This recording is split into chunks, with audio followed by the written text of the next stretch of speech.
கல்வெட்டு வைத்து புகழஞ்சலி செலுத்துகிற இந்த நிகழ்ச்சியினுடைய தலைவர் மண்டல தலைவர் இந்திரன் அவர்களே,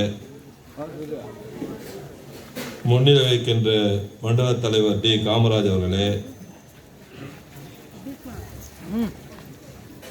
மாமன்ற உறுப்பினர் ஜோதிக்குமார் அவர்களே, ஒரு சினிமாவில் கேட்பாங்க,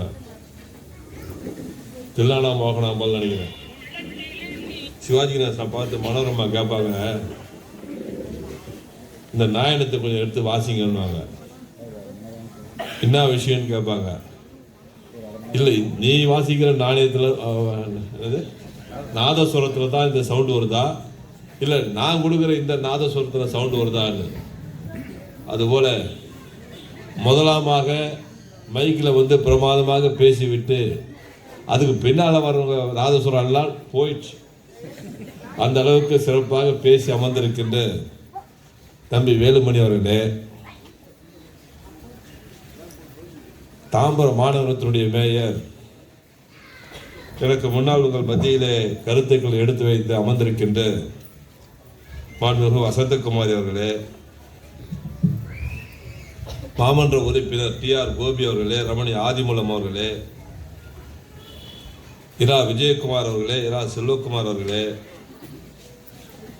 ஜா ரவிக்குமார் அவர்களே, முத்துமாறன் அவர்களே, தினேஷ்குமார் அவர்களே, சகோதரி லோ இலக்கியா அவர்களே, நான் யாருக்கு டிசிக்னேஷன் பேரெல்லாம் சொல்லலை. காரணம், நிறைய பேர் வேலுமணி எழுதி கொடுத்துருக்காரு. கொஞ்சம் நேரம் ஆகுன்றது காரணத்துக்காக. ஏன்னா நானும் எவ்வளோ கூட்டத்துக்கு போயிருக்கிறேன். கூட்டத்தில் பல பேர் டீ கடையில் பேசிட்டு இருப்பாங்க, சில பேர் கட்சி விஷயத்தை பேசி கொண்டு இருப்பார்கள், சில பேர் சொந்த கதையை பேசி கொண்டு இருப்பார்கள், சில பேர் எப்போதும் இந்த மீட்டிங் முடியும் வீட்டுக்கு போகலான்னு நினைப்பார்கள். ஆனால் உணர்வுபூர்வமாக இருக்கிற ஒரே இயக்க கூட்டம் இந்த கூட்டத்தை தவிர எனக்கு எந்த கூட்டமும் தெரியவில்லை. ஆகவே தான் சுருக்கமாக சொல்கிறேன். மாநகராட்சி மாமன்ற உறுப்பினர்கள் தம்பி சுரேஷ் அவர்களே, ஆர் தாமோதரன் அவர்களே, பெரியநாயகம் அவர்களே, தம்பி லோகேஷ் குமார் அவர்களே, இளஞ்செழியன் அவர்களே, வட்டாச்சார் ரமேஷ் பாபு அவர்களே, கேடிவி முருகன் அவர்களே, கலைவாணன் அவர்களே, பிரபாகரன் அவர்களே, கமலா ஆரோக்கியசாமி அவர்களே, தம்பி சந்தோஷ் அவர்களே, பிரபாகரன் அவர்களே, விஎஸ்பி சேமுது அவர்களே, நிகழ்ச்சியிலே கலந்து கொண்டிருக்கின்ற கழகத்துடைய நிர்வாகிகள் மரியதாஸ் அவர்களே, வாசுதேவன் அவர்களே, பவுன்ராஜ் அவர்களே, வேலு அவர்களே, தனலட்சுமி அவர்களே, பிரபு அவர்களே, ஸ்ரீதர் அவர்களே, வே தங்கராஜ் அவர்களே, ராமு அவர்களே, இன்னும் நிகழ்ச்சியில் கலந்து கொண்டிருக்கின்ற முன்னாள் உறுப்பினர் கலைச்செல்வி ஜோதிக்குமார் அவர்களே, முன்னாள் உறுப்பினர் சகோதரர் சந்திரமோகன் அவர்களே, முன்னாள் உறுப்பினர் சகோதரி ரங்கநாயகி அவர்களே, மங்களபுரம் பாபு அவர்களே, கார்த்திக் அவர்களே, சித்திரம் வாசுதேவன் அவர்களே, சுரேஷ் அவர்களே, எல்எம் சந்திரகுமார் அவர்களே, திவாகர் அவர்களே, இந்த பகுதியில் முன்னாள் வட்டக்கழகத்தினுடைய செயலாளர் கோபிநாத் அவர்களே, எம் கார்த்திக் அவர்களே, தேவேந்திரன் அவர்களே, ஐயப்பன் அவர்களே, மணிகண்டன் அவர்களே, கானா மணி அவர்களே, மதன் அவர்களே, பன்னீர் அவர்களே, எம் பாபு அவர்களே, இந்த நிகழ்ச்சிக்கு ஒத்துழைப்பு நல்கி இதற்கு பின்னாலும் தொடர் நிகழ்ச்சியாக இருந்து கொண்டிருக்கின்ற சகோதரி கோமதி லோகநாதன் அவர்களே, வருகை புரிந்திருக்கின்ற கழகத்துடைய முன்னோடிகளே, கழக தோழர்களே, யாராவது பேராது விடுபட்டிருந்தால் மன்னித்துக் கொள்ள வேண்டும். வருகை புரிந்திருக்கின்ற இளைஞரணி தம்பிமார்களே, மகளிரணி சகோதரிகளே, பெரியோர்களே, தாய்மார்களே, உங்கள் அத்தனை பேருக்கும் என்னுடைய மாலை வணக்கத்தை நான் அன்போடு தெரிவித்துக் கொள்கிறேன். பொதுவாக யார் எப்பொழுது பேசினாலும், நான் என்னை எவ்வளவு பாராட்டி பேசினாலும் அல்லது திட்டி பேசினாலும், குறிப்பாக நான் எதற்கும் அசராமல் அமைதியாக உட்கார்ந்து கொண்டிருப்பேன். சொல்கிறவங்க உண்மையில் பேசுகிறாங்களா, இல்லது நாளை காலையில் ஏதாவது உதவிக்கு வருவாங்களா, இல்லது அந்த உதவி செய்ய முடியுமா என்றெல்லாம் பல கோணங்களிலே பார்த்து பழக்கப்பட்ட நான் இந்த மேடையிலே பேசுகின்ற பொழுது தலைவர் கலைஞர் சொல்வார் பார், தேனில் வண்டு விழுந்தால் எப்படி நெளியுமோ அதை போல நெளிந்து கொண்டு அமர்ந்து கொண்டு இருந்தேன். காரணம், இது லோகநாதனுடைய 1ஆம் ஆண்டு நினைவேந்தல் நிகழ்ச்சி. இந்த நிகழ்ச்சியின் மூலமாக நம்முடைய வேலுமணி அவர்கள் இதே பகுதியிலே ரேஷன் கடையும் திறக்க வேண்டும் என்று ஒரு நிகழ்ச்சியும் ஏற்பாடு செய்து கொண்டிருக்கிறார். இங்கே நம்முடைய லோகநாதன் அவர்கள் இங்கே பேசிய காமராஜாக இருந்தாலும் சரி, மற்றவங்களாக இருந்தாலும் சரி, அவர் எப்படி நடந்து கொள்வார் என்றெல்லாம் பல செய்திகளை சொன்னார்கள். இதைவிட முக்கியமான ஒரு செய்தி உங்களுக்கு சொல்ல வேண்டும் என்று சொன்னால், நான் அவருடைய படத்தரப்பு விழாவிலே அந்த செய்தியை சொன்னேன். மீண்டும் இப்பொழுது உங்களுக்கு நான் ஞாபகப்படுத்த விரும்புகிறேன். நான் ஞாபகப்படுத்துவது யாராவது கழக தோழராக இருந்தாலும் சரி, அல்லது வியாபாரம் செய்வர்களாக இருந்தாலும் சரி, அதை நீங்கள் மனதிலே வைத்துக் கொள்ள வேண்டும். என்னவென்று சொன்னால், அவர் என்னதான் பழகினாலும், என்னதான் இயக்கத்தில் இருந்தாலும், என்னதான் நமக்கு விசுவாசமாக இருந்தாலும், தொழில் என்று வரும்போது தொழிலை தான் கவனம் செலுத்துவாரே தவிர மற்றதெல்லாம் அவர் கண்ணுக்கு தெரியாது. ஏன் கண்ணுக்கு தெரியாது என்று சொன்னால், என்கிட்ட சொன்னால் அது தப்பாயிட்டா, அடுத்தவன் பாதிச்சிட்டா நம்ம தொழில் பாதிக்கும் சொல்லிட்டு, இதுவரை எனக்கு தெரிந்து அதிமுக ஆட்சி காலத்திலும் வியாபாரம் செய்திருக்கிறார், திமுக ஆட்சி காலத்திலும் வியாபாரம் செய்திருக்கிறார். எந்த ஒரு அதிகாரியும் காட்டி கொடுக்காத ஒரு சிறந்த ஒரு வியாபாரியாக இயக்க தோழராக இருந்தவர் தம்பி லோகநாதன் அவர்கள்.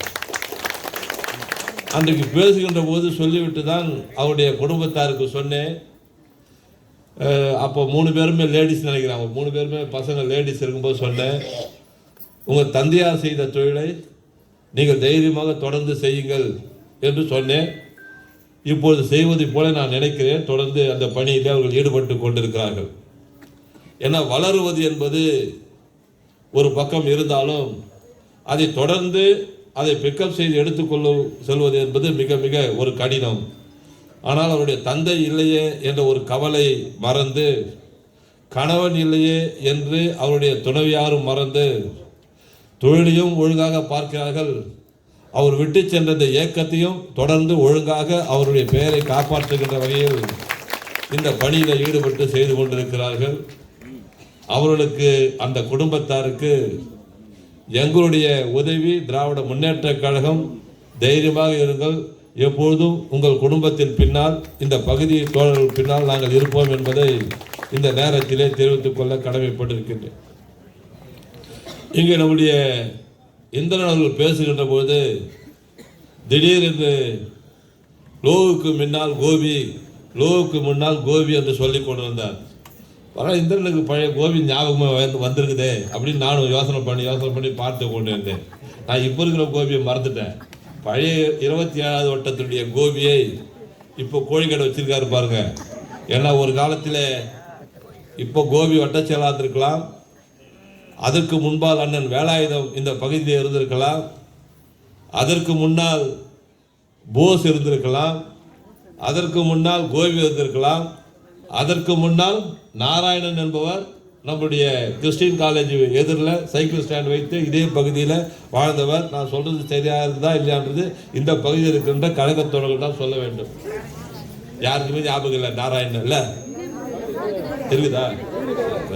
ஓகே, பக்கத்தே ஓடுதா? எனக்கு ஓடு தெரியல. ஆக இந்த பகுதி தொடர்ந்து இதுவரை வேலை, இந்த தங்கச்சி பேர் எழுதி கொடுக்காது விட்டு சின்ன தாயப்பா குலமாவா ஆதிலட்சுமி கலா பேர் கூட பார்த்துட்டேன் நான். இருக்குதா? தாண்டி போயிட்டா ஞாபகப்படுத்த கூட வீட்டில் திட்டுவாங்க யாரு. மாலா பேர் விட்டா கூட வேற கட்சிக்கு போயிட்டு வந்து சொல்லலாம். ஆனால் கலாவை சொல்ல முடியாதுல்ல. மன்னிக்கலாம், அதனால முதல்ல மன்னிப்பு கேட்டேன். இருந்தாலும் கலாவையோ நம்முடைய கொல்லமாவையோ இந்த இயக்கம் மறக்கக்கூடாது. காரணம், அந்த அளவிற்கு தேர்தல் என்று வந்துவிட்டால் இந்த இயக்கத்திற்கு தேர்தல் களப்பணி ஆற்றுவதிலே இவர்களுக்கு ஈடு இணையாக இன்னொருவர் இல்லை என்று சொல்லக்கூடிய அளவிற்கு கழகப்பணி ஆற்றக்கூடியவர்கள். அதுபோல் நம்முடைய ரேஷன் கடையை பற்றியும், அதுபோல் இங்கே இந்த பகுதியில் என்னென்ன பணிகள்லாம் நடைபெற்றது என்பதை நம்மளுடைய கழகத்தினுடைய நிர்வாகிகள் வேலுமணி அவர்கள் வெகு சிறப்பாக இங்கே எடுத்து சொல்லிக்கொண்டே வந்தார். வேலுமணி கடைசியாக பேசியிருக்க வேண்டிய ஆள்.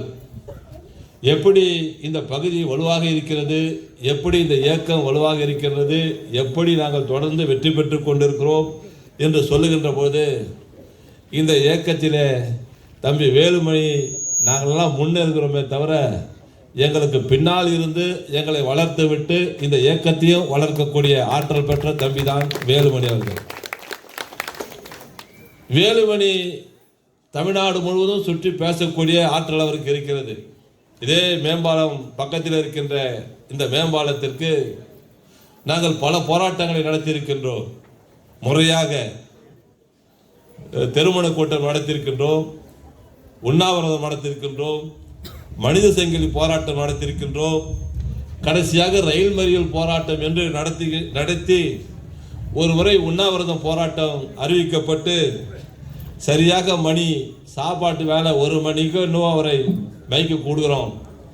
2 மணி நேரம் தொடர்ந்து இந்த தாம்பரத்தினுடைய வளர்ச்சியை பற்றியும் தாம்பரத்திற்கு இந்த மேம்பாலம் பற்றியும் உண்ணாவிரதத்தில் பேசிய எனக்கு தெரிந்து ஒரே பேச்சாளர் தம்பி வேலுமணியை தவிர வேறு யாரும் இருக்க முடியாது.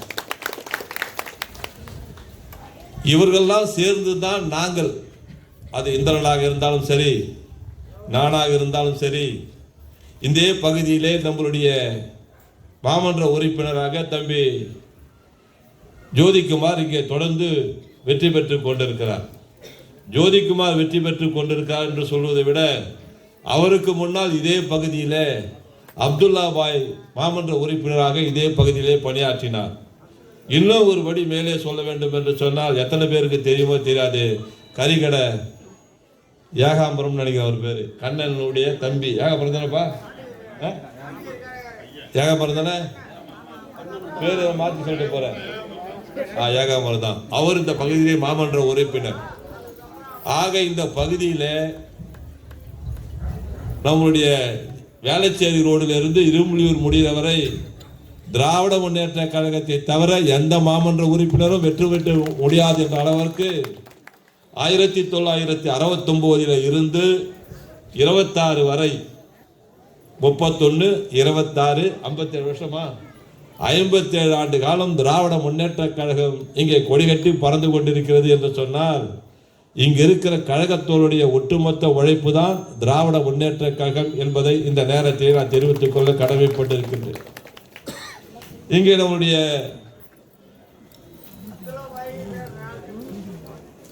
யாரும் ஒருத்தர் 2 பேர் நம்ம அப்படிதான் இருப்பாங்க. நம்ம இந்திரன் அவர்கள் பேசுகின்ற போது சொன்னார், மேயர் அவர்களை பற்றி சொல்லுகின்ற போது நான் காலையில் போகும்போது பேசினேன், வந்தேன், இது போல வந்தது என்று சொன்னார். ஆனால் அவர் பாதி உண்மையை சொன்னார், சிலது அவருக்கு சரியாக ஞாபகம் இல்லை. நான் 3 தடவை ஓட்டு கேட்டு வர போய் நீ நிற்க வேணாம், உங்கள் பொண்ணு நில்லுன்னு சொன்னால் என்னை ஒத்துப்பார் அவரு. அதுதான் அந்த அம்மா கரெக்டாக சொல்லிட்டாங்க, எங்கள் அப்பாவே ஒத்துக்கலன்னு. நான் கூப்பிட்டேன் அவர் வீட்டுக்கு, வா கமலக்கு நான் வந்தேன். நான் ஒன்றும் இல்லை, உங்கள் பொண்ணு படிச்சிருக்குது, மேயருக்கு ஒரு வாய்ப்பு இருக்குது, 2வது மேயருக்கு வாய்ப்பு இருக்குன்னு சொன்ன மாதிரி எனக்கு ஞாபகம் இல்லை, ஜெயிச்சா ஒரு சான்ஸ் இருக்குது, உங்கள் பொண்ணுக்கு சீட்டு கொடுத்துடலாமான்னு கேட்டேன். அவரும் எதுவும் மறைக்காமல் கொடுத்துடலான்னுட்டார் அவர். ஏன்னா நான் சொன்னால் நிறைய பேர் தலையாட்டுவாங்க, அது அவர் ஒருத்தர் தலையாட்டார். அதுக்கப்புறம் நாங்கள்லாம் முடிவு பண்ணி தான் ஆண்கள் இருக்கிற பகுதியில் இந்த அம்மாவை போட்டு வெற்றி பெறவும் வைத்தோம். இன்றைக்கு இந்த தொகுதியை பொறுத்தவரை அது எப்படி இப்போ சொல்கிறது, ஒன்று சொல்லி நான் மாட்டிக்கூடாது, இப்போ காலனின்னு சொல்லக்கூடாது, என்னப்பா சொல்கிறது தமிழில்? இல்லை அதுக்கு என்ன சொல்கிறாங்க, போர்டு என்ன சொல்கிறாங்க, கவர்மெண்ட் போர்டு தனி தொகுதி, ஆமாம் ரிசர்வேஷன், அவங்க தான் நிற்க முடியும், ஆதி திராவிட சமுதாயத்தை சேர்ந்தவர்கள் தான் நிற்க முடியும் என்று சென்னை மாநகராட்சி மேயர், தாம்பரம் மாநகராட்சி மேயர், ஆவடி மாநகராட்சி மேயர் 3 பெண்ணாக இருந்து அப்புறம் அது ஆணாக மாறி இதை மட்டும் பெண்ணாகி, எனக்கு ஒரு பழக்கம் இருக்கிறது. என்ன பழக்கம் என்று சொன்னால், நான் இருக்கிற வரை தாம்பரம் தொகுதி திராவிட முன்னேற்ற கழகத்தில் இருந்து இன்னொரு கைக்கு போகாது என்பது எனக்கு உறுதியாக தெரியும். இன்னொரு பக்கம் யார் வந்தாலும் சரி, தாம்பரத்திலே பிறந்து வளர்ந்தவர்கள் தான் அந்த பதவியில் அமர வேண்டும் என்பதிலே நான் உறுதியாக இருப்பேன் எப்பொழுதுமே. அந்த வகையில் தான் நான் நகரமன்ற தலைவராக இருந்தேன். நான் நகரமன்ற தலைவருக்கு போனதுக்கு அப்புறம் அந்த குறிப்பிட்ட காலத்தில் நம்முடைய வழக்கறிஞர் ஜானகிராமன் அவர் நகரமன்ற தலைவராக இருந்தார். அதற்கு பின்னால் காங்கிரஸுக்கு இந்த இடம் ஒதுக்கப்பட்டது. காங்கிரஸ் யாருக்கு கொடுக்குறான்னு பார்த்தா அது ஒரு சின்ன பிரச்சனை வந்தது. கடைசியாக இதே தாம்பரத்திலே பிறந்து வளர்ந்த மணி அவர்கள் தான் நகரமன்ற தலைவராக நாங்கள் அன்றைக்கு அமர வைத்தோம். அதற்கு பின்னால் இப்போது மேயரானவுடன் இப்பொழுதும் அந்த பிரச்சனை வந்தது.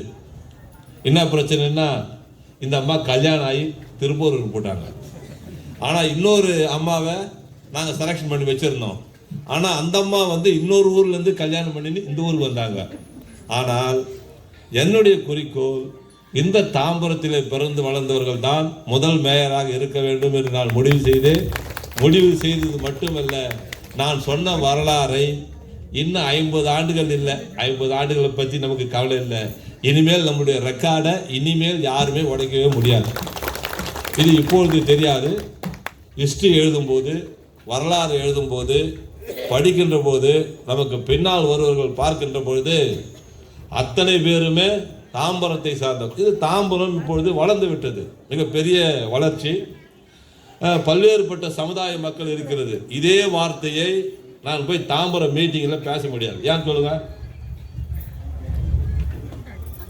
அங்கே வெளியில் வந்தவங்க நிறைய பேர் இருப்பாங்க. ஆனால் இங்கே உள்ளூரில் இருக்கிறவங்க தான் மொத்த பேர் இருக்கிறாங்க. நான் அந்த கார்னரில் இறங்கி நடந்து வரும்போதே பார்த்தேன். லெஃப்ட் சைடில் சிவகுமார் ஒருத்தர் ஓடுக்குதா? யார் பூத் ஏஜென்ட்? யார் இருக்குதப்பா? சிவகுமார் வீடு முதல்ல இருக்குதுப்பா. இல்லை இங்கேருந்து போனீங்கன்னா லெஃப்ட் சைடில் முதல் வீடு கூட பட்சம் தான் சிவா. அதுபோல் இந்த பகுதியில் இருக்கிற அத்தனை பேருமே பூர்வீகமாக இங்கே இருந்தவர்கள், இங்கே பிறந்து வளர்ந்தவர் என்பதற்காக சொல்லுகிறேன். உங்களுக்கு இன்னும் சாதனைகளை சொல்ல வேண்டும் என்று சொன்னால் நிறைய நாங்கள் சொல்லிக்கினே போகலாம். நாங்கள் என்னென்ன செஞ்சோம், மகளிருக்கு என்ன செய்தோம் என்று. நேரத்தின் அருமை கருதி நான் சுருக்கமாக நான் சொல்ல வேண்டும் என்று சொன்னால், திராவிட முன்னேற்ற கழகத்திற்கு நம்மளுடைய தலைவருக்கு நீங்கள் வாக்களிக்க வேண்டும். ஏன் வாக்களிக்க வேண்டும் என்று கேட்டீர்கள் என்று சொன்னால், நம்மளுடைய தலைவர் முதல்வர் அவர்கள் இன்றைக்கு தமிழ்நாட்டை ஆட்சி செய்து கொண்டிருக்கிறார். ஆட்சி செய்து கொண்டிருக்கிறார் என்று சொல்வதை விட, நேற்றைக்கு ஒரு நிகழ்ச்சி நடைபெற்றது. 3.5 மணி நேரம் நடைபெற்ற அந்த நிகழ்ச்சி பொருளாதார நிபுணர், அவர் பெயர் என்ன பாது அருண் பேர் சீனிவாசன் சொன்னாங்க.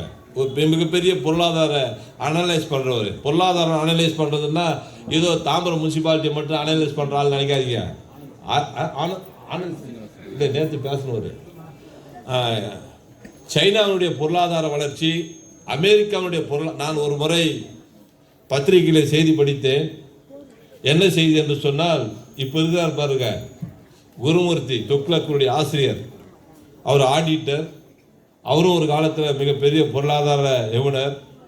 ஒரு 30-35 ஆண்டு காலத்துக்கு முன்பாக நான் அவர் கட்டுரையில் படிக்கின்ற போது சொன்னார், ஒரு காலத்தில் அமெரிக்காவே திவாலாயிடும் என்று சொன்னார். அமெரிக்கா எப்படிப்பா திவாலாகும்? அவனை கேட்டால் அவன் என்ன சொல்கிறான், 150 வருஷத்துக்கு தேவையான அணுகுண்டு உலகத்தை அழிக்கக்கூடிய அத்தனை ஆயுதமும் எங்கிட்ட இருக்குதுன்னு இப்போ சொல்கிறாரு ட்ரம்ப்பு. அந்த ஊர் அழிந்து போகும் என்று அவர் சொன்னார். அதுக்கு காரணம் பல காரணங்கள் சொன்னார். அதுபோல் அந்த பொருளாதார நிபுணர் சொன்னார், சைனா வளர்ச்சி, மற்ற ஊர் வளர்ச்சி, தமிழ்நாட்டு வளர்ச்சியை நீங்கள் இந்தியாவிலே ஒப்பிடக்கூடாது. தமிழ்நாட்டுடைய வளர்ச்சியை நீங்கள் ஒப்பிட வேண்டும் என்று சொன்னால் சைனாவோடு தான் நீங்கள் ஒப்பிட முடியுமே தவிர. அவர் மிகப்பெரிய பொருளாதார நிபுணர், சுப்பிரமணியன் பேர். அவர் பேர் சுப்பிரமணியன். பத்திரிகைகளை படிச்சிருப்பீங்க என்றால் தெரிந்திருக்கும். அவர் இன்றைக்கு வளர்ச்சி மற்ற மாநிலம் எப்படி இருக்குது சொன்னால் எல்லாமே 8% இருக்குது. ஆனால் தமிழ்நாடு மட்டும்தான் 11.19% வளர்ச்சியில் இருக்குது. சரி, வளர்ச்சின்னா என்ன அப்படின்னு கேட்டிங்கன்னா, அமர்ந்திருக்கின்ற நீங்களாக இருந்தாலும் சரி, அக்கம் பக்கத்தில் இருப்பவர்களாக இருந்தாலும் சரி, உங்களுக்கு யாராவது பொருளாதார கஷ்டம் இருக்குதா, பண கஷ்டம் ஏதாவது இருக்குதா, வேலை இல்லைன்ற ஒரு நிலை இருக்கிறதா, இல்லது மருத்துவ கஷ்டம் இருக்கிறதா, நம்மளை கேட்பதற்கு இந்த அரசு காது கொடுத்து கேட்பதற்கு இல்லை என்று சொல்ல முடியுமா? இப்படி பல்வேறுபட்ட அரவிந்த் சுப்பிரமணியம் தானே, அரவிந்த் சுப்பிரமணியம் மிகப்பெரிய பொருளாதார நிபுணர். எப்படி நம்முடைய ப சிதம்பரம் இருக்காரோ, எப்படி ஒரு காலத்தில் மன்மோகன் சிங் இருந்தாரோ, இது போல ஒரு சிறந்த நிர்வாகத்தை கொடுக்கிறோம்.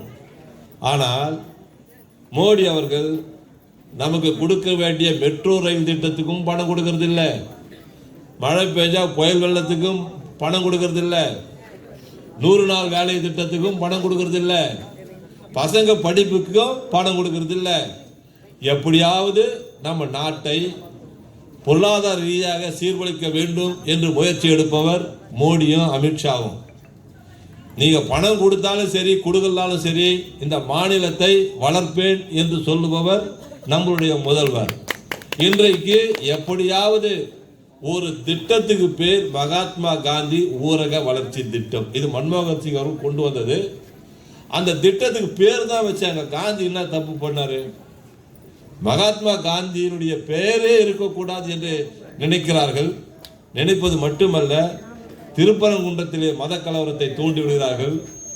இப்பொழுது இதே சுசீந்திரம் தான் இன்னைக்கு தேர் எழுத்தாங்களே, சுசீந்திரத்தில் தேர் எழுக்கிறாங்க. அங்கே போய் சாவர்கர் வாழ்கன்றாங்க. அன்றைக்கு அமைச்சர் அங்கே இருக்கிறார். ஏதாவது சின்ன பிரச்சனையாக இருந்தால் தமிழ்நாட்டிலே மத கலவரத்தை தூண்ட வேண்டும் என்று பாரதிய ஜனதா கட்சி அதிலே குறியாக இருக்கிறது. ஆக தமிழ்நாட்டை எப்படியாவது அவர்கள், ஏன்னா இந்தியா முழுவதும் அவருடைய மதத்தை தூண்டுகிற பணியில அவர்கள் வெற்றி பெற்று விட்டார்கள். பாபர் மசூதி இடிச்சார்கள். அதன் மூலியமாக பல, ஏன்னா நிறைய பேர் சாமிக்கு சாமின்றது இருக்குது, அது ஒரு பக்கம் இருக்கிட்ட தனியா, அதுக்கு அரசியலுக்கு என்ன இருக்குது?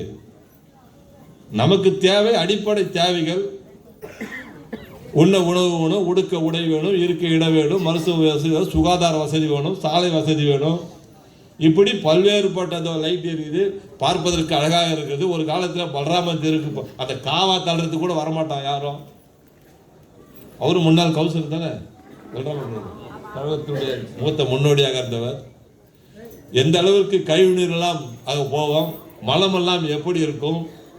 நான் இதே பகுதியில் இப்போ ரேஷன் கடை திறந்துமே, அதே பகுதியில் எப்படி இருந்தது என்று நான் எல்லாம் சுற்றி பார்த்து, அதுதான் நம்முடைய வேலுமணி அவர்கள் இந்த பகுதியினுடைய ஒரு காலத்து வளர்ச்சி, இப்பொழுது வளர்ச்சியெல்லாம் சொல்லியிருக்கின்றார்கள். இப்போது நம்முடைய ஜோதிக்குமார் அவர்கள் ஏதோ 3 கோரிக்கை வைத்ததாகவும், அதிலே 2 கோரிக்கை நிறைவேற்றியதாகவும், ஒரு கோரிக்கை நிறைவேற்ற முடியவில்லை என்று பெண்டிங்கில் இருப்பதாகவும் சொன்னார்கள். அந்த ஒரு கோரிக்கையும் இந்த கூட்டத்தின் வாயிலாக இந்த தேர்தலுக்கு முன்பாக நிறைவேற்றுவதற்குண்டான முயற்சிகள் எடுக்கிறோம். நம்முடைய வேலுமணி அவர்கள் இங்கே ஒரு மைதானமும் வேண்டும், எங்களுக்கு தனியாக குடிநீர் நீர்த்தேக்க தொட்டி வேண்டும் என்று கோரிக்கை வைத்திருக்கிறார். இந்த கோரிக்கையை ஒரு 6 மாதத்துக்கு முன்ன வைத்திருந்தால் இந்நேரம்லாம் தரப்புழாவுக்கு நாங்கள் ரெடியாக இருந்திருப்போம். இப்போ என்ன சொல்றாருன்னா, அடுத்த தேர்தலும் நாம தான் வரப்போகிறோம், நீங்கள் வந்தே கண்டிப்பாக செய்யுங்கன்னு சொல்கிறார். தலைவர் கண்டிப்பாக தாம்பரம் தொகுதியை திராவிட முன்னேற்ற கழகத்துக்கு தான் ஒதுக்குவார். அப்படி ஒதுக்கினால் யார் சட்டமன்ற உறுப்பினராக இருந்தாலும் சரி, இந்த தொகுதி நம்மகிட்ட தான் இருக்கும். கண்டிப்பாக நீங்கள் சொன்ன கோரிக்கையை நிறைவேற்றி காட்ட வேண்டியது நம்முடைய கடமை. இந்த நேரத்தில் நான் தெரிவித்துக் கொள்ள கடமைப்பட்டிருப்பது, இந்த தேர்தலை பொறுத்த வரைக்கும் நம்முடைய கழக தோழர்கள், நம்முடைய குடும்பத்தை சார்ந்தவர்கள், நம்முடைய இளைஞரணி தம்பிமார்கள், நீங்கள் எல்லாம் கொஞ்சம் தனி கவனம் எடுத்து தேர்தல் பணியில் இன்னொரு தடவை நாங்கள் வருவோம், பெட்ரோடிஸோடு வருவோம், என்னென்ன பணிகளை செய்தோம் என்று சொல்லுவோம். மருத்துவ சொன்னார் பாருங்க, தாம்பரத்தில் ஒரு மருத்துவமனை, இன்னும் அந்த மருத்துவமனையில் இன்னும் மிகப்பெரிய ஸ்பெஷாலிட்டிலாம் வரப்போகுது. இன்னும் ஒரு வாரத்தில் சட்டமன்றம் கூடுவதற்கு முன்பாக சொல்லுகிறேன், மிக சிறந்த மருத்துவர்கள். இன்னொரு மருத்துவமனை பக்கத்தில் 22 கோடியில் கட்டப்பட்டு கொண்டிருக்கிறது, மல்டி ஸ்பெஷால். அதில் இருக்கிற இன்னும் ஸ்பெஷாலிட்டி டாக்டர்லாம், மெட்ராஸில் இருக்கிற மருத்துவர்கள் எல்லாம், மெட்ராஸில் இருக்கிற மருத்துவர் என்று சொல்வதை விட நம்முடைய ராஜீவ்காந்தி மருத்துவமனை, ஓமந்தூரார் மருத்துவமனை இருக்கின்ற மிகப்பெரிய ஸ்பெஷலிஸ்டுகள்லாம் தாம்பரம் மருத்துவமனைக்கு வந்து ரூபாய் செலவில்லாமல் வைத்தியம் பார்க்கக்கூடிய அளவிற்கு உங்களுக்கு உயர்த்துவதற்கு நாங்கள் தயாராக இருக்கிறோம் என்பதை இந்த நேரத்திலே மகிழ்ச்சியோடு தெரிவித்துக் கொண்டு, ஒரு பக்கம் வேலுமணி சொன்ன போல மகிழ்ச்சியான நிகழ்ச்சி, இன்னொரு பக்கம் வருத்தமான நிகழ்ச்சியாக இருந்தாலும் நம்முடைய மேயர் சொன்னது போல இருந்தாலும் மறைந்தாலும் பேர் சொல்ல வேண்டும் என்று சொல்லுகின்ற போது, அவர் இன்றைக்கு மறைந்து விட்டாலும் அவருடைய நினைவஞ்சலியை வைத்து 1000 பேர் கூடக்கூடிய மக்கள், அதற்கு பின்னால் அக்கம் பக்கத்திலே பார்க்கக்கூடியவர்களுக்கு நாம் செய்திகளை சொல்லக்கூடிய அளவிற்கு, இயக்கத்தினுடைய கருத்துக்களை சொல்லக்கூடிய வகைகளுக்கு இந்த மேடை அமைந்தது. காரணம், வேலுமணி அவருக்கே உண்டான உரித்தான ஸ்டைலிலே பேசி அமர்ந்து விட்டார். அதற்கு பின்னால் ஜோதியும் காமராஜும் கொஞ்சம் மெதுவாக பேசி அமர்ந்து விட்டார்கள். அதற்கு பின்னால் வந்த இந்திரன் அவர்கள் ரொம்ப வேகமாக பேசுவார். இன்றைக்கு ரொம்ப மெதுவாக பேசி உணர்ச்சி வசப்படாமல் பேசி அமர்ந்து விட்டார். நம்மளுடைய மேயர் அவர்களுடைய கருத்துக்களை எடுத்து சொன்னார்கள். நானும் உங்களுக்கு கோபப்படாமல் டென்ஷன் ஆகாமல் பொறுமையாக பதில் சொல்லியிருக்கிறேன். நமக்கு எதிரி யாரு? இப்போ நமக்கு எதிரியே இல்லாத நாம் நின்றுக்கிறோம். நாம தான் கூப்பிட்டு நம்முடைய துணை முதல்வர் சொல்றாரு, அதிமுக தான் எங்களுக்கு எதிரி, அதிமுக தான் எங்களுக்கு எதிரின்னு நம்ம சொல்றோம். ஆனால் அதே ஜெயலலிதா என்ன தெரியுமா சொன்னாங்க? கண்ணு கெட்டிய தூரம் வரை எங்களுக்கு எதிரி இல்லைன்னு சொன்னாங்க. நாங்கள் அப்படி சொல்லலை, அதிமுக தான் எதிரின்றோம். நடுவில் ஒரு நடிகர் வந்திருக்கிறாரு. சினிமா மோகத்தில் சில பேர் இருப்பாங்க, சின்ன பசங்க, நம்ம குடும்பத்தில் இருக்கவங்க இருப்பாங்க. அவங்களாம் நல்ல புத்தி சொல்லுங்க. சினிமா அரசியல் நடத்த முடியாது. திமுக ஒண்டிதான் இந்த நாட்டை ஆள முடியும், காப்பாற்ற முடியும், ஏழை மக்களுக்கு உதவ முடியும் என்று சொல்லக்கூடிய அளவிற்கு இன்றைக்கு அரசு நடைபெற்றுக் கொண்டிருக்கிறது என்பதை மட்டும் இந்த நேரத்திலே தெரிவித்து இத்தோடு என் உரையை நிறைவு செய்கிறேன். நன்றி, வணக்கம்.